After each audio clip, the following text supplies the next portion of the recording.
안녕하십니까? 행복한 안식입니다. 우리 어린이 설교를 통해서 우리 어린아이들보다 우리 어른들이 더 은혜를 받으신 것 같아요. 우리 오늘은 우리가 세계 선교를 해야 하는 이유에 대해서 함께 은혜를 나누길 원합니다. 먼저 우리 동영상을 함께 보겠습니다.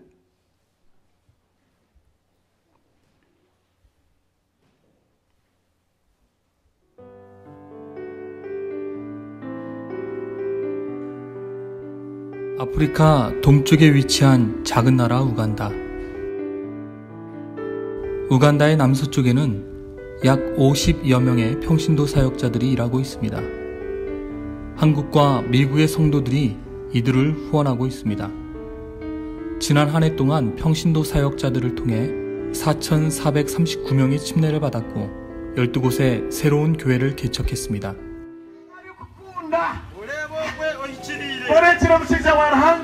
abantu babiri binja babiri sabante kupira abantu maganyangano ripote ipina abantu abantu babiri basitama buri zuba komu bantu abo unona iwe niwe hagati seranta watorine ngoma yewe yarukunda.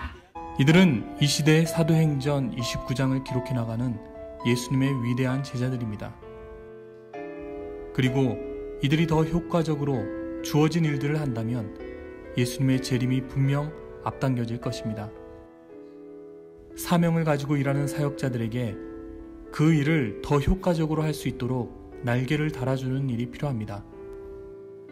이 일을 위해 오시는 워싱턴 스펜서빌 한인교회 선교단을 환영합니다.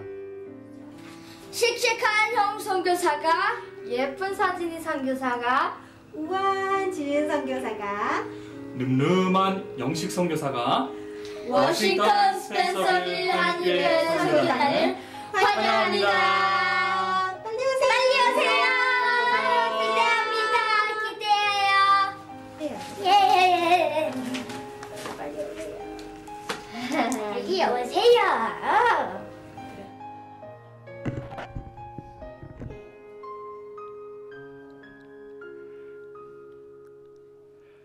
네, 저희가 이제까지 계속해서 우간다와 콩고 선교를 함께 했습니다.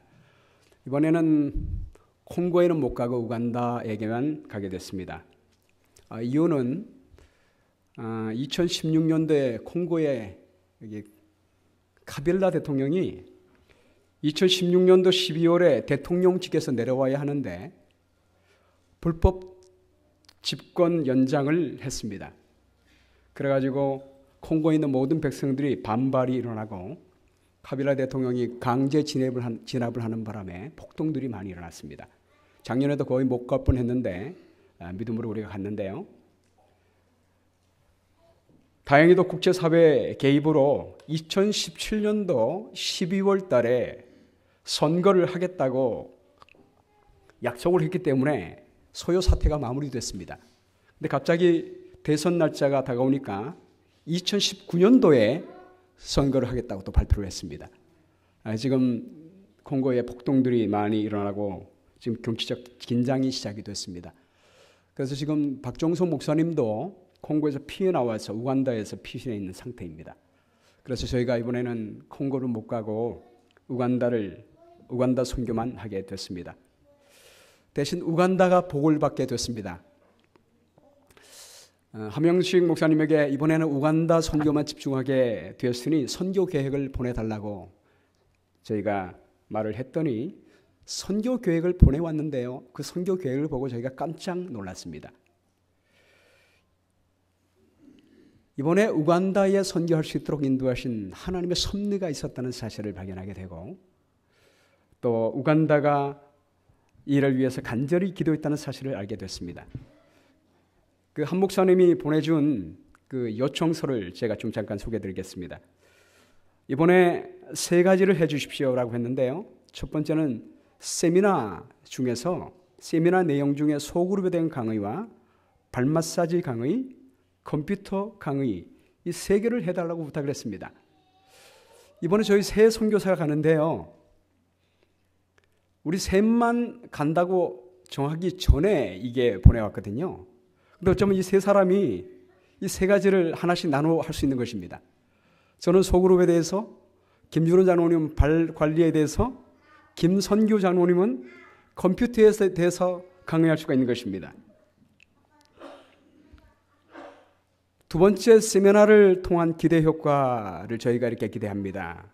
작년 2017년 1월부터 10월까지 평신도 사역자 50명을 통해 4,300여 명의 사람들이 침례를 받았고 10곳의 교회를 개척했습니다. 작년은 TMI를 통해 유난히 침례자 수가 많았습니다. 작년에 워싱턴 스펜서빌 교회가 주최한 사역자 세미나를 통해서 사역자들에게 많은 동기부여가 되었습니다. 그리고 TMI에 대한 바른 이해를 통해 많은 영혼들을 수확할 수가 있었습니다. 하지만 새 신자들을 효과적으로 양육하고 교회 안에서 뿌리 내릴 수 있도록 하는 것에는 많이 취약했습니다. 그래서 소그룹을 통해서 양육뿐 아니라 선교요를 이끌어낼 수 있게 되기를 기대하고 있습니다. 세 번째는 전도회를 합니다. 평신도 사역자 가운데 도움이 필요한 사역지를 방문해서 현지 의료인과 함께 의료 봉사를 하고 간단한 메시지를 주시면 사역에 큰 도움이 될 것입니다. 장소는 저희가 미리 정하고 전도팀이 도착하기 전에 전도회를 진행할 것입니다. 그 전도에 참여하셔서 도움을 주시면 될 것입니다. 그래서 저희가 평신도 사역자 중에 가장 열악한 가운데 일하는 두 곳을 선택해서 2주 동안 전도를 합니다. 그럼 저희가 한 목요일 날 도착하게 되는데요. 그 두 곳을 4일, 5일 방문하면서 저희는 의료 선교를 해주고 또 복음 전도도 하면서 격려를 해주게 될 것입니다. 네 번째, 컴퓨터 강의. 목회자와 평신도 사역자 대부분이 컴맹입니다. 요즘 같은 현대 사회에서 간단한 문서 작성조차 하지 못해 교인들에게 의존해야만 하는 목회자와 평신도 사역자들에게 컴퓨터 교육을 통해 좀 더 효과적인 목회를 할 수 있도록 돕기 위한 방법의 일환으로 2018년부터 시작할 수 있도록 기도하고 있었습니다. 또한 목회자와 평신도 사역자들에게 정기적으로 컴퓨터 교육을 제공하고 이를 통해 원활하고 정확한 커뮤니케이션을 하여 시대적 흐름에 맞게 목회를 하도록 도움을 주고자 합니다. 그리고 목회자들과 평신도 사역자들의 요청이 너무 커서 매번 만날 때마다 컴퓨터 교육을 요청했고 심지어는 대회에서도 일하는 직원들도 교육을 원하고 있었습니다. 하지만 목회자들과 사역자들을 대상으로 하려면 컴퓨터가 필요한데 아직 구입하지 못한 상황입니다. 이번 계기를 통해 시작한다면 그 계획이 좀 더 탄력을 받지 않을까 생각하고 있습니다. 이번에 저희가 그래서 컴퓨터 10대를 구입했습니다. 구입해서 이번에 김성규 장로님이 가서 컴퓨터 교육을 시켜주게 될 텐데요. 우리 김 장로님이 가게 된 것 우리 이분들의 기도의 응답입니다. 우리 김영자 집사님, 우리 이분들이 이렇게 기도했다는 사실을 알게 됐습니다. 기도의 응답 때문에 우리 김성규 장로님이 가신다는 생각을 하시고 힘드시더라도 아멘 하시게 되길 바랍니다. 다섯 번째, 달란트 시장을 해 주십시오. 세미나 기간 동안의 출석과 적극적인 참여 여부를 가지고 달란트를 나눠주고 준비된 상품을 사도록 하여 사기를 높이고 더 적극적으로 사역할 수 있도록 격려하기 위한 순서로 진행하면 좋을 듯합니다. 50명의 사역자가 흩어져 있다가 한 달에 한 번씩 모이는데 모이면은 월급도 줄 뿐만 아니라 한 달 동안 활동한 그 활동 보고서를 내게 합니다. 그리고 거기에 따라서 달란트를 줘요. 그럼 그 달란트를 모았다가 이렇게 달란트 시장에서 상품을 살 수가 있는 것입니다. 그냥 주지 않고요. 일한 만큼 달란트 주고 또 사게끔 하루무로 말미암아 이 목회자들에게 선물도 받고 사기도 진작시키는 일을 하게 됩니다. 여섯 번째, 발관리 교육. 지난번에 사역자들이 연습할 시간이 부족했던 것 같습니다. 연습할 시간을 제공하고 사진, 자료나 동영상 등을 보여주며 연습하는 것도 좋을 듯합니다. 지난번에 저희가 1박 2일을 했어요. 굉장히 짧았습니다. 그래서 이번에는 3박 4일을 통해서 오후 시간에 8시간 동안 충분히 강의를 하려고 합니다. 발마스는 좋은 게 5일만 있으면 손만 가지고 이분들이 다른 사람들에게 봉사할 수가 있기 때문입니다. 일곱 번째, 앞으로의 계획 및 제안. 평신도 사역자 파송 운동은 지금 하지 않으면 안 되는 운동입니다. 지금 바짝 최선을 다해 이들을 통해 복음을 전하지 않으면 도로가 좋아지고 전기가 보편화되면 이마저도 힘들게 될 것입니다. 이들이 효과적인 사역을 할 수 있도록 아래 몇 가지 제안을 드리고자 합니다. 첫 번째, 정기적인 세미나 및 교육 지원을 해 주십시오. 정기적인 평신도 사역자를 위한 세미나와 훈련을 통해 소그룹을 정착시키고 이를 대회에 소속된 모든 목회자들에게까지 확대하고자 합니다. 적어도 1년에 4회 정도 세미나를 통해 훈련시키고 1회는 부부 세미나를 통해 아내들 또한 목회에 대한 사명감을 깨닫게 해주면 좋을 것 같습니다. 이를 계속해서 후원해 주시게 되길 바랍니다. 이번에 50명 목회자가 모일 때 사모님들도 함께 모입니다. 사모 세미나도 함께 하게 될 것입니다. 여러분, 아프리카도요, 매년마다 갈 때마다 성장합니다. 도로가 좋아지게 되고 임금이 높아갑니다. 지금은 평신도 사역자 한 명에 100불을 주지만 계속해서 월급이 올라가게 되면 이마저 힘들게 되고요. 미국도 그렇지만 경제가 좋아지면 사람들이 복음에 대한 관심이 떨어지게 됩니다. 이 변화가 매년마다 일어나게 됩니다.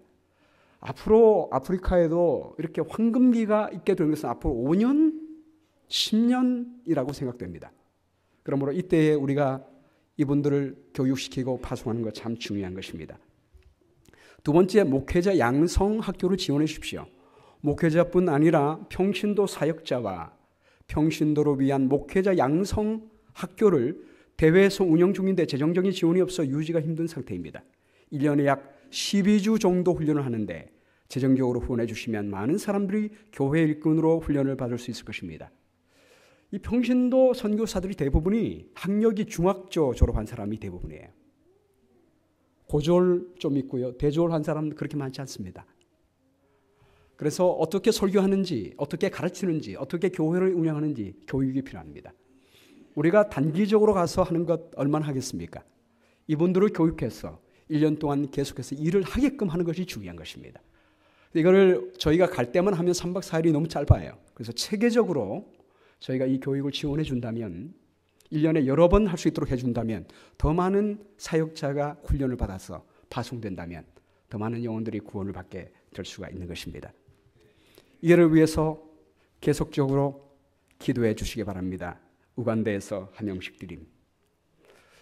제가 이 보고를 받고 깜짝 놀랐습니다. 왜냐하면 제가 선교를 위하여 하나님께 기도하는데 가서 제자 삼으라고는 하나님의 말씀에 따라 하나님께서 이런 아이디어를 저에게 주셨습니다. 근데 제가 가졌던 생각과 한 목사님이 보낸 이 계획이 너무나 똑같은 것입니다. 그래서 성령께서 이것을 준비하셨구나 라는 사실을 알게 되면서 제가 아주 전율이 됐습니다. 이번에 하나님께서 우간다에 집중하게 하신 것도 목적이 있을 것이고 이번에 제가 미리 말씀은 드리지 않지만 아마 우간다 가면 하나님이 계획한 더 놀라운 일이 기다리고 있을 줄로 믿습니다. 그것은 제가 다녀와서 여러분께 보고를 드리도록 하겠습니다. 제가 이번에 북한카라고 하는 난민촌 50명의 사역자가 일하는 곳 중에서 가장 어려운 곳 난민촌이 모인 그곳에 가서 전도회를 하게 됩니다. 2주 동안 전도회하고 끝마치고 나서 3박 4일 동안 평신도 세미나하고 돌아오게 될 것입니다. 이렇게 평신도 선교사를 양성시키면 그들이 날개를 달고 더 힘있게 주의 복음을 전할 수가 있게 될 것이라고 믿습니다. 여러분, 우리가 이렇게 해외 선교를 하는 이유가 무엇입니까? 우리가 이유를 분명히 알 때 사명도 생기고 헌신도 하게 되고 보람도 느끼게 될 것으로 믿습니다. 대답은 간단합니다. 주님께서 명령하셨기 때문입니다.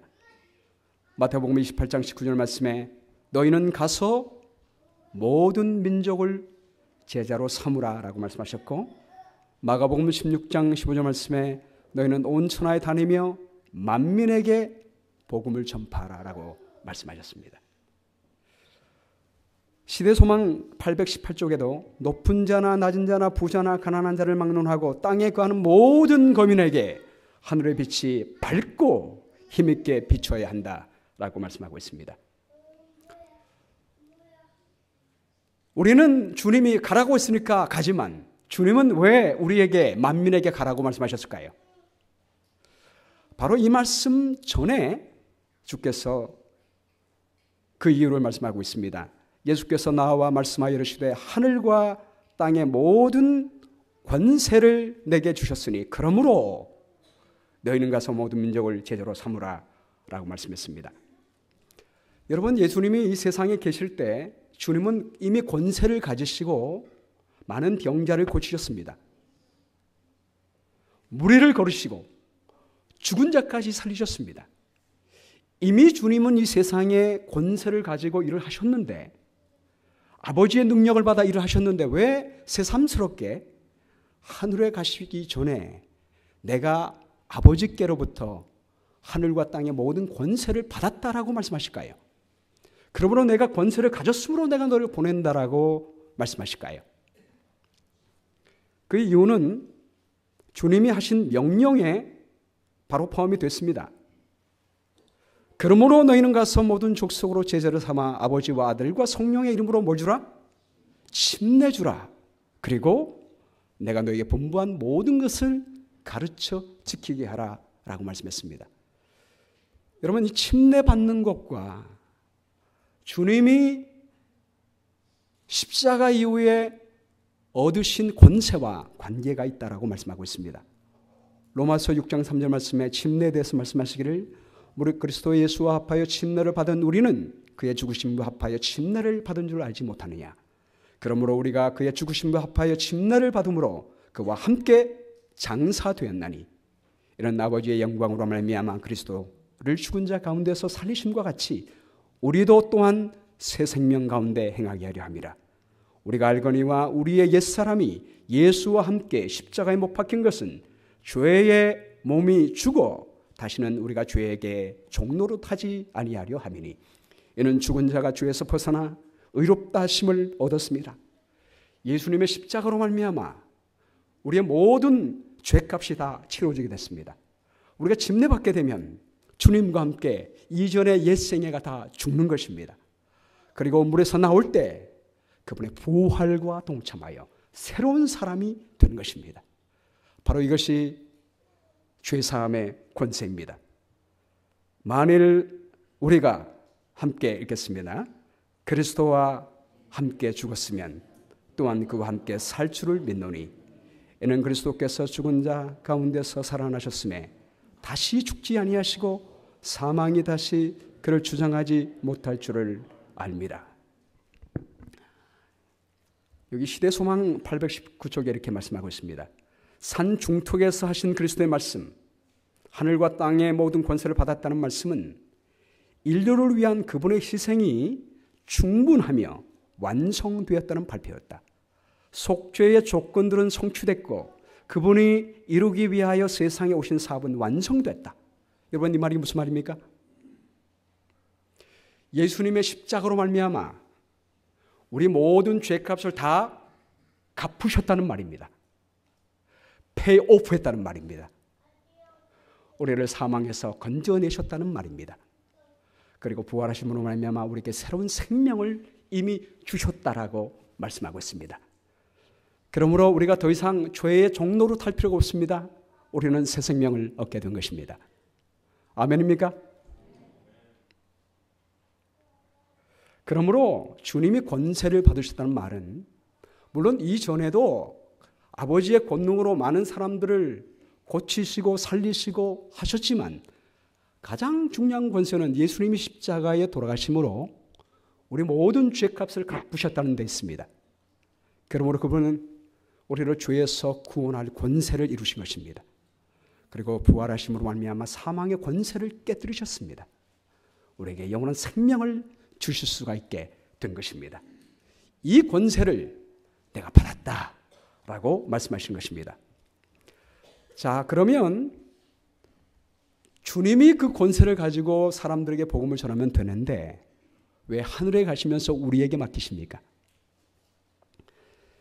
요한복음 14장 12절 말씀에 내가 진실로 진실로 너에게 이르노니 나를 믿는 자는 내가 하는 일을 그도 할 것이요 또한 그보다 큰 일도 하리니 라고 했습니다.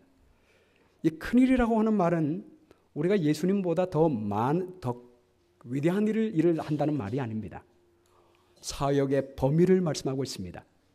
예수님이 이 땅에서 사람들에게 복음을 전하는 것보다 주님은 하늘에 가셔서 우리에게 권세를 주시고 믿는 모든 사람들의 각처에서 이 권세로 사람들에게 복음을 전하게 될 때 훨씬 많은 사람들이 동시에 구원을 얻을 수 있다고 하는 말인 것입니다. 그 대신 우리 주님은 하늘에 가셔서 무엇이든지 주님의 이름으로 구하면 주시겠다고 약속하신 것입니다.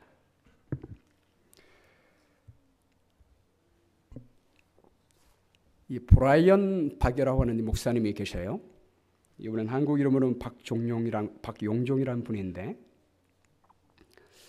이분은 16살에 부모님을 따라 미국으로 건너와서 UCLA 대학을 나왔습니다. 졸업 이후에 뉴욕 월가 투자은행에서 일을 하게 됐습니다. 인정을 받아서 26살 나이에 부사장이 됩니다. 한때 돈을 얼마나 많이 벌었든지 자기 친구들, 잘 나가는 친구들이 10명이 번 것보다 더 많은 돈을 벌었다고 했습니다. 21년간 투자은행을 다니면서 성공을 했습니다. 근데 그 집안은 전혀 예수님을 모르는 불교와 온갖 우상을 숭배하는 집안이었습니다. 1년에 보통 9번의 고사와 제사를 지냈다고 했습니다. 미국에 살았지만 어머니에게 전속 무당이 있을 정도로 우상과 귀신을 섬기는 집안이었습니다. 집안이 부적으로 도배할 만큼 우상으로 가득 찼습니다. 일찍 성공하고 경제적으로 세상에 부러울 것이 없었지만 왠지 모르게 마음에 허탈감이 있었습니다. 좋은 집, 비싼 고급 자가용도 여러 대 몰고 다녔지만 그것이 별거 아니라는 생각이 들어왔습니다. 그래서 더욱 세상 쾌락에 빠졌습니다. 술과 담배와 마약까지 했습니다. 무려 21년 동안 술과 담배와 마약을 했습니다. 겉으로는 성공한 사람이지만 인생의 목적이 없었기 때문에 방황하며 나중에 우울증까지 걸리게 됩니다. 2번씩이나 자살을 시도했습니다. 한 번은 마약을 너무 많이 해가지고 죽기 직전에까지 이르게 되었습니다. 여러분, 이 체격이 참 좋잖아요. 굉장히 체격이 좋습니다. 운동선수 같아요. 자기에게 강한 힘과 의지가 있다고 생각해서 술과 담배와 마약을 끊으려고 여러 번 시도했지만 그때마다 실패했습니다. 그러던 어느 날 하나님을 만나는 경험을 하게 됩니다. 1994년 6월 17일 날 금요일 밤에 미국 LA 부근의 오렌지 카운티에 형과 함께 운전을 하고 가다가 형이 갑자기 커피를 먹고 싶다고 해서 세븐일레븐 편의점에 커피를 사러 간 동안에 이 브라이언은 차에 앉아 있었습니다. 그때 어느 한 미국인 한 사람이 다가오더니 Are you Chinese? No. 그랬더니 가다가 다시 돌아와서 이렇게 물었습니다. Do you believe in Jesus? 당신 예수님 믿으십니까? 보통 같으면 귀찮아서 믿는다라고 대답합니다. 그래야지 가니까요. 근데 그날은 이상하게 No, 안 믿습니다라고 대답했습니다. 그랬더니 목사님이 하는 말이 Can I pray with you? 당신 위해서 기도해도 됩니까? 평소 같았으면 No라고 했을 텐데 그날은 그의 입에서 Yes가 나왔습니다. 그래서 그 목사님이 기도했는데 손잡고 기도하기를 따라하라고 했습니다. 영어로 Jesus, with your blood, take my sins away and put the Holy Spirit in me. 예수님, 당신의 피로 저의 죄를 씻어주시고 성령을 저 안에 부어주시기 바랍니다. 그 말을 따라서 기도했습니다. 기도가 끝난 다음에 당신 누굽니까? 라고 물었더니 목회자라고. 바로 여기에 전도 집회로 왔는데 내가 지나가게 되었다가 당신을 만나게 됐느라고. 그러면서 전단지를 주게 됐습니다. 조금 있다 보니까 형이 커피를 가지고 나오게 되고 형이 운전하고 가는데 커피를 마시는데 갑자기 통곡이 나오게 됐습니다. 엉엉 울었습니다. 눈물이 얼마나 쏟아지는지 마치 커피를 자기 얼굴에 쏟은 것 같은 느낌이 들었습니다. 형이 왜 우느냐고 물었습니다. I don't know. 모르겠다고. 그냥 눈물이 나온다고. 근데 또 2분이 있는데 또 통곡이 나오는 것입니다. 이번에는 이상한 소리를 내면서 울게 됐습니다. 근데 세 번째는 통곡이 나오는데 울음은 나오지 않고 온몸이 떨리면서 몸에서 무엇이 하나하나 빠져나오는 것을 느끼게 됐습니다. 20번을 진동하게 됐습니다. 그가 그때는 예수님을 몰랐기 때문에 그것이 귀신이 빠져나온지 몰랐지만 나중에 알고 보니까 그의 몸에서 귀신이 빠져나오게 된 줄로 알게 된 것입니다. 빛과 어둠이 공존할 수 없는 것처럼 하나님의 성령을 영접하고 나니까 성령이 그 안에 들어오니까 귀신이 자동적으로 도망가게 된 것입니다. 그는 그전까지 교회를 한 번도 가본 적이 없었습니다. 그래서 하나님을 전혀 몰랐기 때문에 그것이 하나님의 역사인지 알지 못했습니다. 그러나 그 이후로 마음에 말할 수 없는 평안이 찾아오게 됐습니다. 그리고 그 다음 주부터 바로 교회를 가게 됐습니다. 그리고 그날부터 브라이언 박은 평생 하던 술과 담배와 마약을 단번에 끊게 됐습니다. 그렇게 자기의 의지로 끄려고 해도 안 된 것이 성령님께서 한순간에 끊게 해 주신 것입니다. 하나님의 살아계심을 체험하고 나같이 죽어 마땅한 죄인을 사랑하시고 구원한 것이 너무나 기뻤습니다. 그래서 하나님의 사랑을 자랑하고 싶고 하나님은 살아계셔서 지금도 우리를 죄에서 구원하신다는 사실을 전하고 싶어서 신학교에 가게 됐습니다. 그리고 나중에 목사가 됐습니다. 지금 전 세계 다니면서 전도하는 목사가 됐습니다. 지금은 또 한국 기독교 TV에서 미라클 아워를 진행하는 진행자가 됐고요. 제가 어저께 이 프로그램을 한번 봤는데 술 중독된 사람들, 마약 중독에 걸린 사람들을 치료하는 그런 사역을 하고 있습니다. 그가 이런 말을 했습니다. 여러분, 술 끊을 수 있습니다. 천천히 끊는 게 아닙니다. 단번에 끊을 수 있습니다. 담배 단번에 끊을 수 있습니다. 마약 단번에 끊을 수 있습니다. 어떤 중독도 예수님의 이름의 권세로 단번에 끊을 수 있습니다. 주님은 우리에게 권세를 주셨습니다. 그렇게 말을 했습니다. 여러분, 이 브라이언 박에게 복음을 전한 분이 누구예요? 한 목사님이었습니다. 그 목사님이 가르쳐 준 기도는 아주 단순했습니다. With your blood, take our sins away. 당신의 보혈로 우리의 죄를 씻어주십시오. Put your Holy Spirit in me. 성령을 주십시오. 여러분, 이것은 기독교의 핵심입니다. 예수님이 우리에게 가서 침례주고 가르쳐 지키라고 하는 이 말이 여기 단순한 말 속에 포함이 된 것입니다. 여러분, 우리 주님은 우리에게도 이런 권세를 주셨습니다. 우리가 가서 복음을 증거할 때 이런 역사가 일어나게 될 줄로 믿습니다. 이 능력은 목회자에게만 준 것이 아닙니다. 여러분, 주께서 너희는 가서라고 말할 때 이 너희는 누구예요? 목회자, 브라이언에게 복음을 전한 그 목회자만입니까? 목회자에게만 그런 능력이 있습니까? 하나님은 우리 모두에게 이런 능력과 권세를 주셨음을 여러분 믿으시게 되기를 간절히 바랍니다. 너희는 가서 모든 민족을 제자로 삼아라. 만민에게 복음을 전파하라. 우리 하나님은 모든 계층의 사람들이 이러한 구원을 누리기를 열망하십니다.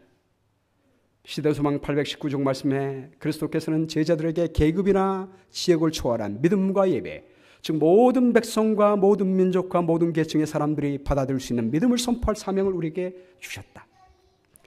특별히 주님은 모든 민족에게 가라라고 말씀하실 때 먼저 가까운 예루살렘부터 복음을 증거하라고 말씀하고 있습니다. 왜 그럴까요? 그저 가까운 곳이기 때문에 그렇습니까?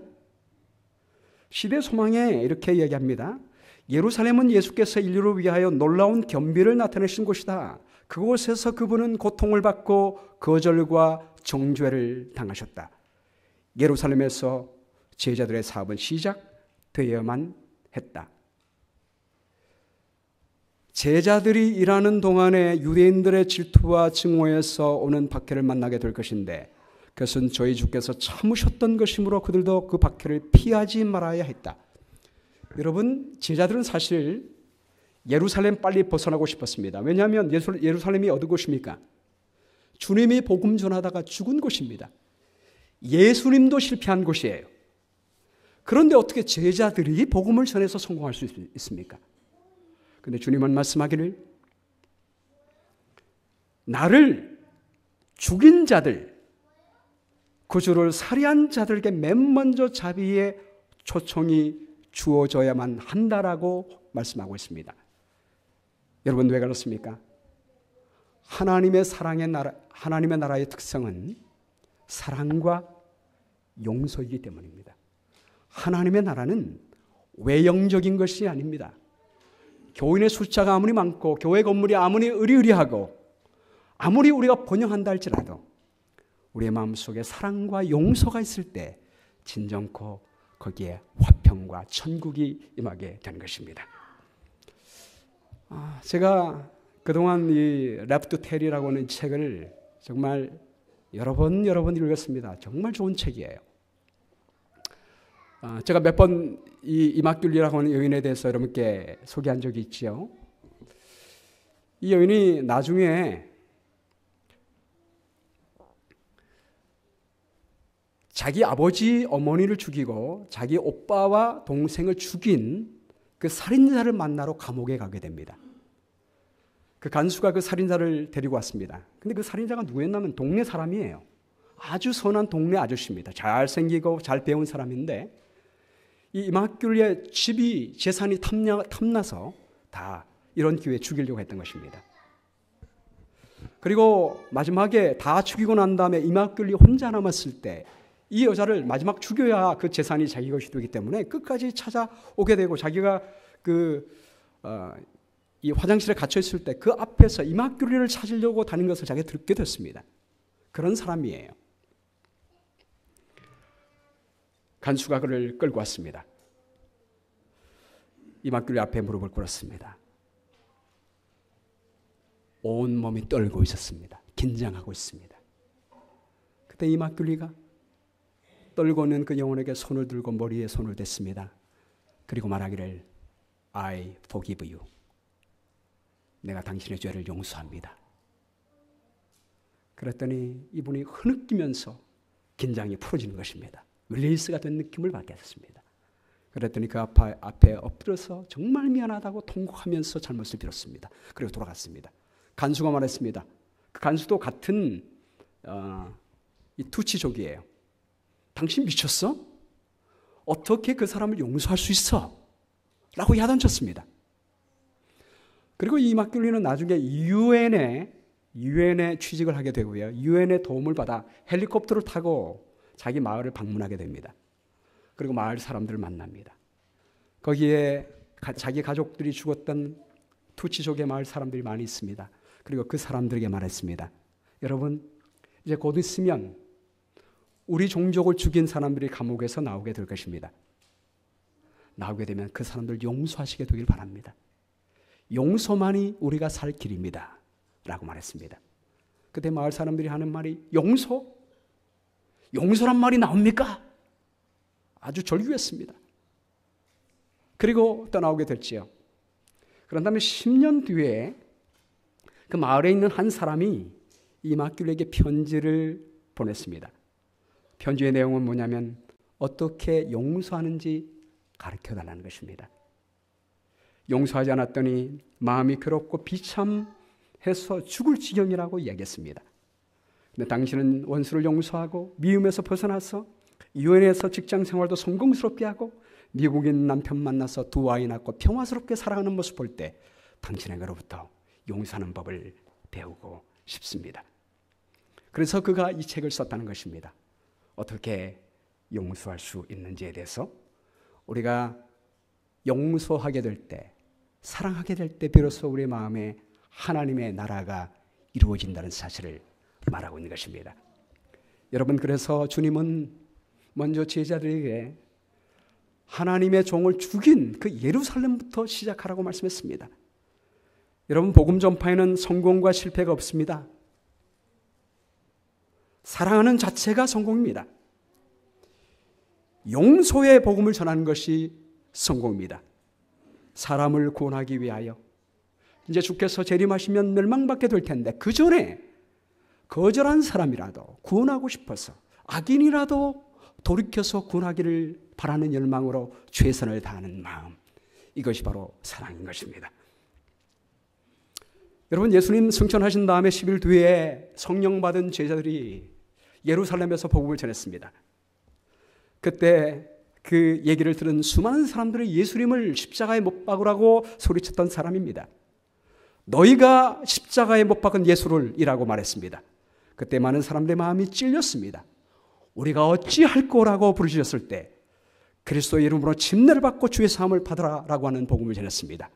그랬더니 이분들이 그 복음을 받아들이고 침례를 받았는데 하루에 몇 명이 침례 받았어요? 3,000명의 사람이 다 주님을 십자가에 못 박으라고 소리쳤던 그 사람들입니다. 여러분, 우리가 사랑으로 증거할 때 변화될 가능성이 없이 보이는 사람들까지라도 변화될 수 있음을 여러분 기억하시게 되기를 간절히 바랍니다. 그 다음에 우리 주님은 사랑의 원선을 모든 사람에게 확대하라고 말씀했습니다.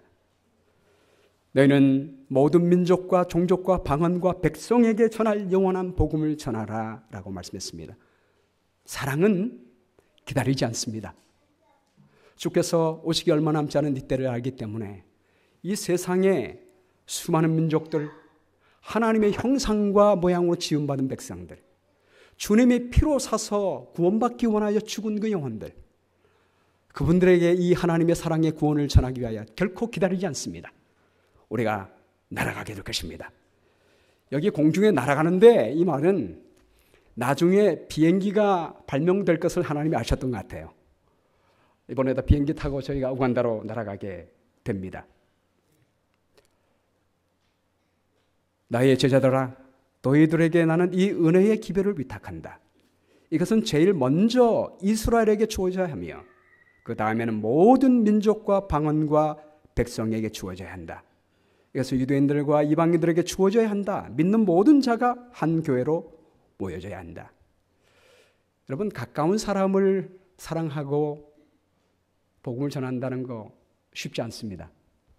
가족에게 전하는 거, 우리 자녀에게 하나님의 사랑을 전하는 거 더 어렵습니다. 그러나 우리가 하나님의 사랑을 가지고 가까운 곳에서부터 먼저 시작한 다음에 그다음에 이 세상에는 모든 사람들에게 복음을 확대하라고 주께서 말씀하고 있습니다. 여러분, 특별히 하나님이 한국 민족뿐만 아니라 우리 한국 사람은 한국 사람에게, 케냐 사람은 케냐 사람들에게, 우간다 사람은 우간다 사람에게 복음 전하면 좋지 않습니까? 그렇죠? 말도 같고 문화도 같기 때문에 훨씬 효과적입니다. 그런데 왜 다른 민족이 다른 민족에게 가서 복음을 전하라고 하십니까? 저는 2007년도에 하나님께서 세계 선교하라는 비전을 듣고 그때 무조건 순종하여 선교하기 시작했습니다. 2008년도에 중국 갔고요. 2009년도 10년도에 페루를 갔고 그 다음에 헤이티 가고 그 다음에 케냐에 4년 가고 이번에 우간다에 3번째 가게 됩니다. 매년마다 빠지지 않고 갔습니다. 처음에 갈 때 제가 비행기 표가 없었습니다. 비행기 값이 없었습니다. 근데 가라는 명령을 따라 명령했으니까 무조건 가야지 싶어서 무조건 비행기 표를 끊었습니다. 체크에 바운스가 되기 바로 찰나에 하나님께서 돈을 보내주셨습니다. 그 이후로부터 하나님께서 이상한 방법으로 비행기 값을 해결해 주셨습니다. 지금은 이제 무조건 갑니다. 명령에 따라서.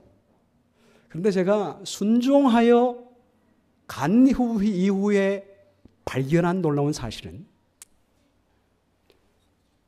제가 중국과 페루, 헤이티, 저는 페루 가기 전에 페루 사람들은 우리가 좀 다른 사람인 줄 알았어요. 갔다 온 다음에 그들은 나의 형제인 것을 알게 됐습니다. 오히려 따뜻한, 마치 70년대에 우리 이웃집 정감 어린 이웃처럼 그렇게 느껴지게 됐고요. 저는 헤이티는요, 솔직히 말하면 헤이티에 사는 사람들은 반은 사람이고 반은 원숭이인 줄 알았어요. 왜냐하면 그분들이 부두교를 믿고 있었고 이상한 그 소식을 많이 들었기 때문에 그렇게 생각했습니다. 갔더니 그분들 우리보다 더 훌륭한 믿음을 갖고 있는 믿음의 형제였습니다. 아프리카에 가서 아는 사실은, 여러분 아프리카 가신 분들은 다 깨닫겠지만 그분들 우리의 형제임을 느끼게 됐습니다.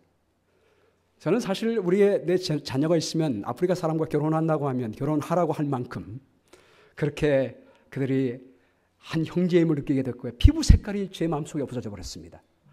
그래서 하나님은 우리에게 모든 민족에게 가라고 했구나 하는 사실을 알게 됐습니다. 그리스도께서는 민족을 갈라놓는 편견과 분리의 장벽을 헐어버리시고 모든 인간 가족에 대한 사랑을 가르치신다.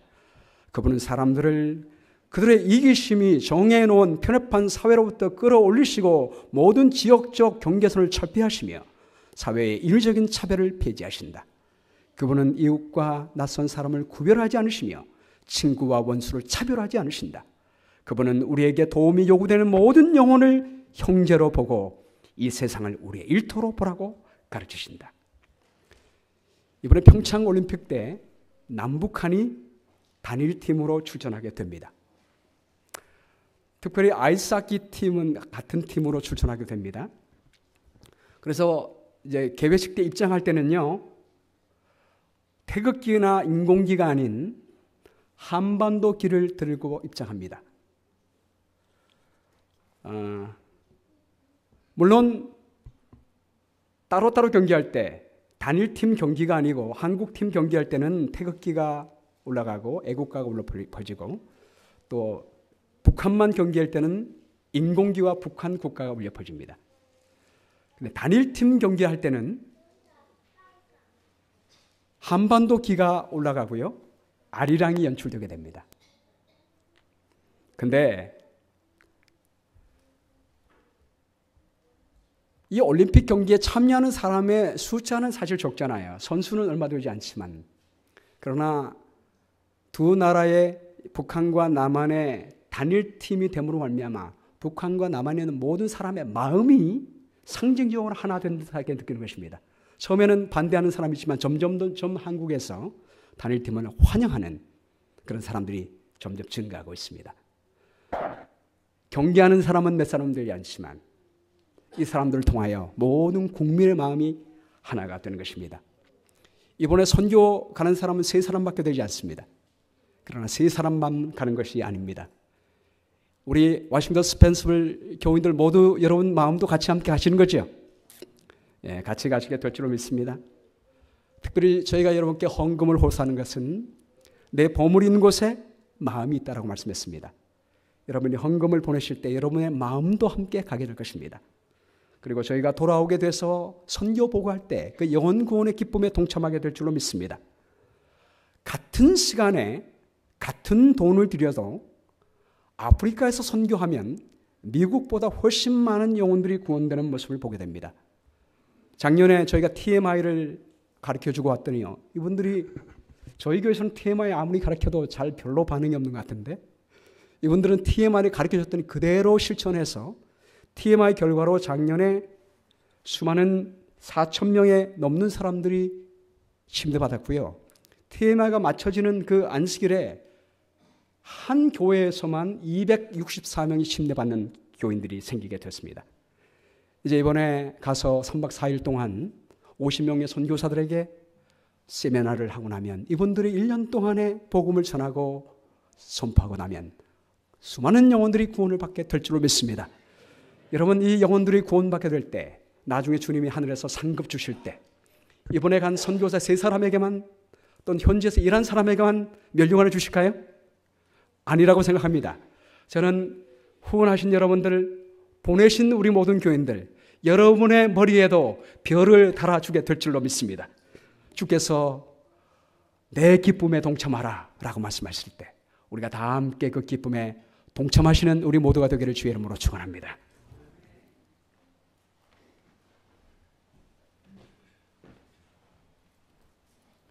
지금 하나님 앞에 헌금하는 시간입니다. 우리 집사님들께서 수고해 주시겠습니다.